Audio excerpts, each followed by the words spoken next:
thank you, and I want to thank you, Senator Weber, for all of the work that you did over the last 6 months in dealing with this issue. As we put together the budget going forward, making sure affordable and accessible child care options are available for every family in Minnesota, and that's at the top of our list.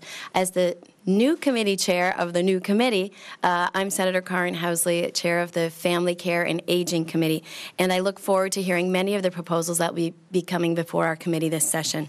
Last session, we heard powerful testimony from many Minnesotans affected by the child care crisis. Since 2010, Minnesota has lost almost 3,500 child care providers across the state, and more than 70% of these family child care providers have said that in the next 5 years, they're considering closing their business.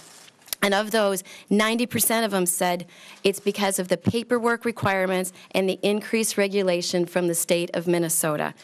Those are significant factors, and those are something that we have to really work on in this committee. Minnesota families work really, really hard.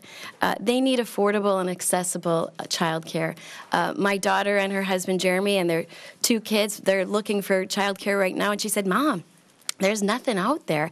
And she said, it's almost not worth it for me to go to work with the cost of childcare and the distance that I have to drive, particularly in rural communities where there are no other options. We can do better, and that's why I'm going to be introducing the legislation to address affordable and accessible child care options.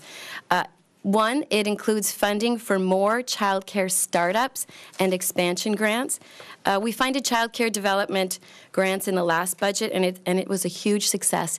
As a result, we had over 1,000 child care slots that have been created to date, and there's many more grants for this in this bill. Also, it increases the income level for child care tax credit. That'll be in the bill.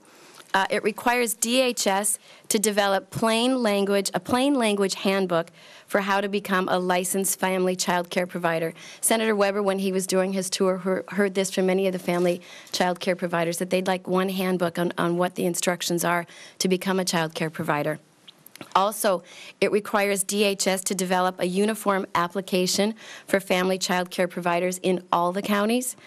And it also, there's another thing that Senator Weber and I were discussing. It requires DHS to establish an anonymous call-in line for providers to ask questions, because many of them are afraid to call in because they think as soon as they call in that they are going to be inspected right after.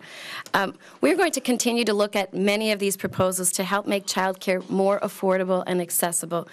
We care about making things a little bit easier for Minnesota families.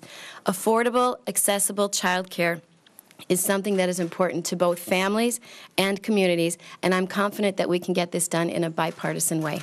Thank you.